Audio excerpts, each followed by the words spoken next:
welcome back to tax lien and tax deed investing. When we left you before the break, we were talking about the different states and whether they're a deed state, a lien state, or a combination of both. This is the map that shows that. This will also be on the website. I just wanted to go through this with you. I want to continue a little bit here. Benefits of tax foreclosures. I want to just point out a few of those things as we've gone through this already. Number one is high yield. Very few times can you invest in something and get consistent double-digit returns. Not that it comes without effort, but you get high yields on the money that you invest. Now, again, there's low risk in the fact that it is secured by real estate. However, I do want to point out that you can invest in a tax lien or tax deed piece of property, get the property, and it be worth less than the taxes, much less, and you can lose some money, especially if it's has environmental impacts or maybe the property's landlocked.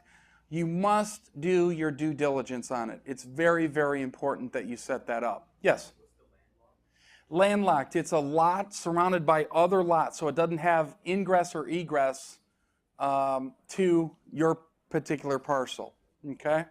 And a lot of times at tax sales, that's what happens. No one wants that property because it's landlocked. You can't get to it unless there is an easement that you create, an ingress-egress easement. It's one way to get properties inexpensive. We talked about Clarence's property that they got for $19,000 in Houston. Okay, that doesn't happen all the time, but there is the chance that you'll get the property at a pretty good price. You can start with little cash.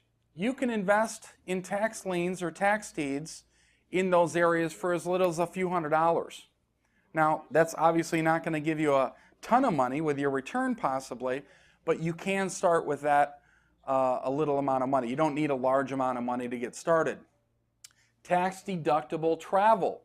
So make sure that you are considering your tax advantages when you fly down to Houston and spend 2 days there looking at properties. All of that stuff is tax deductible. Again, deal with your CPA or your accountant with regard to that. Easy low maintenance. When you're investing in a tax lien, for instance, you buy the tax amount, say it's $10,000, you buy that, and then that money is paid to the county, and you just need to wait. 6 months goes by, a year goes by, you get the annual return. Maybe it's, say it's 14, 16, 18%, whatever it is, that gets paid to you in a check. The second year goes by. In some states, the second year is much more valuable than the first year with regard to return, so make sure you check that out. So you kind of got your investing on automatic pilot. Again, it goes without saying, you do have to spend time researching the property. Okay?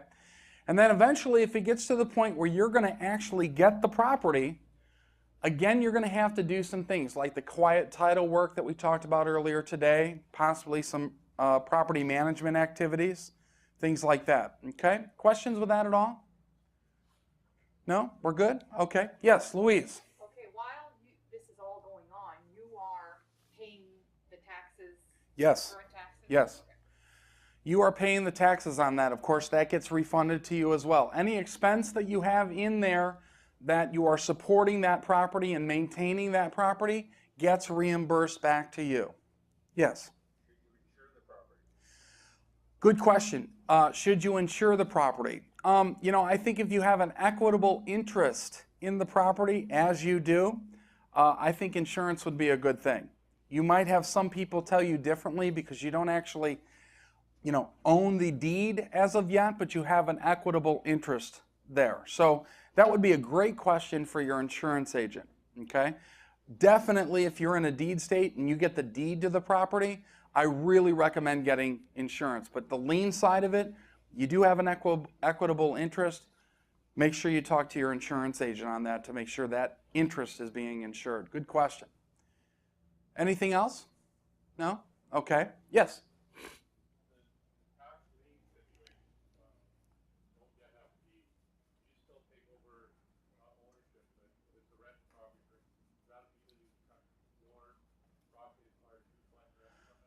When you have the lien on it, you don't have ownership. You don't have the deed. That's the difference in the tax situation. So somebody else is going to be collecting that rent. It's only in deed states when you get the deed that there's a renter in there, you're able to collect those rents. There's the difference. So in that situation, then also, the lien situation, you wouldn't have to pay property taxes. But in the deed situation, you would. Yes, if you are, now please check with it because it's going to differ each state. So if you're in a state that says, hey, while that's under that situation, you're required to pay the taxes on it to stay current, typically you'll get that reimbursed back to you. Okay? And that owner has to get all that caught up. Okay? All right. So on a tax deed, when the tax you purchasing the debt on taxes, on real taxes. What happened with the current taxes now? This property is still there, and it's accruing new taxes. You're going to pay that. So you pay. Yeah, because you own the property. You have the deed. It's a tax deed state. You bought the deed at the sheriff or at the auction. On a deed, You don't. You don't have ownership. So what happened to the new arrears that are happening? You have those. You own them. You're going to pay them. Now, if the owner comes back and pays the delinquent taxes, it's all of them, even what you've paid since you got the property at auction. So basically, I'm buying this debt right away, and I know exactly what's the rate on that debt. Yep, because you have expenses on that. Remember, you have the deed, just like you'd have a deed on a property you buy, taxes, insurance, maintenance, management. You still have those expenses. But on a tax lien, you don't have the deed. That's correct. So you don't have the ownership unless you're in a state that says you're required to pay those taxes. Okay, and if you're not, what happened? Because now, what's going to stop the county to issue another one? That's correct. I'm not,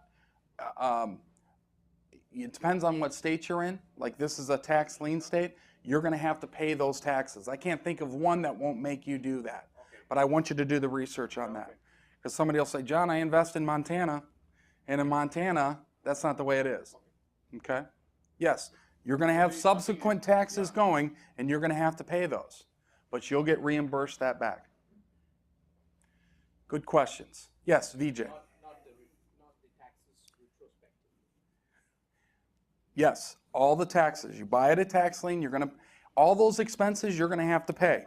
Just like you own the property. On the tax deed, you get the tax deed.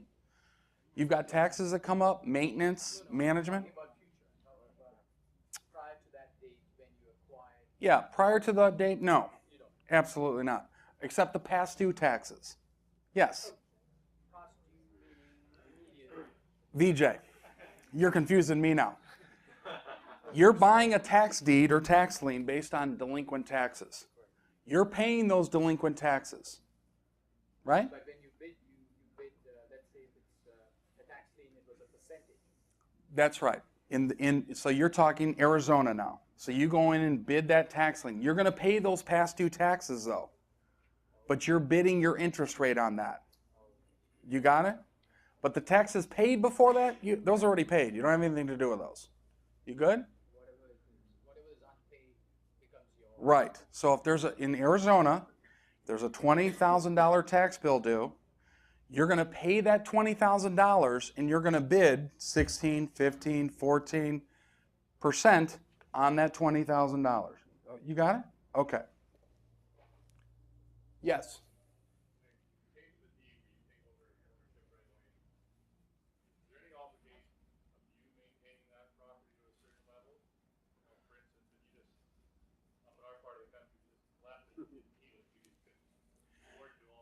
Again, I've said this a couple times, when you get the deed, you have to maintain it. Taxes, insurance, maintenance. So if you've got a renter in there, the furnace breaks, you should maintain that furnace so that renter keeps paying that rent. Any expenses like that are spent, if the owner comes back and pays those taxes, you will get reimbursed those expenses.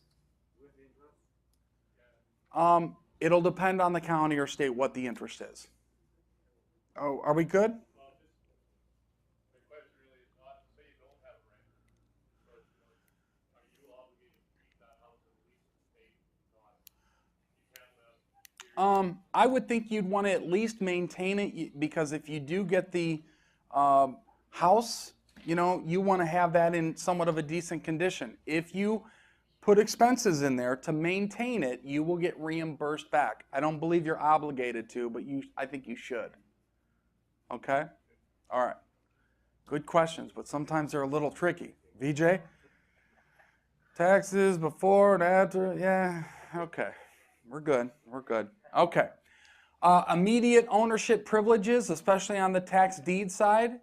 Quick profits, flips. So if Clarence wanted to sell that property right now for $50,000, which I think you guys are planning on doing, is that correct? By the way, what would you sell that for?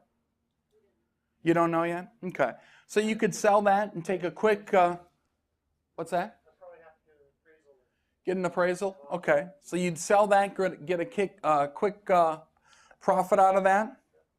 Larger profits too, because if you bought that for 19 and you really think it's worth 75, and it is worth 75, even if you sell it for 60, that's a pretty good profit, right?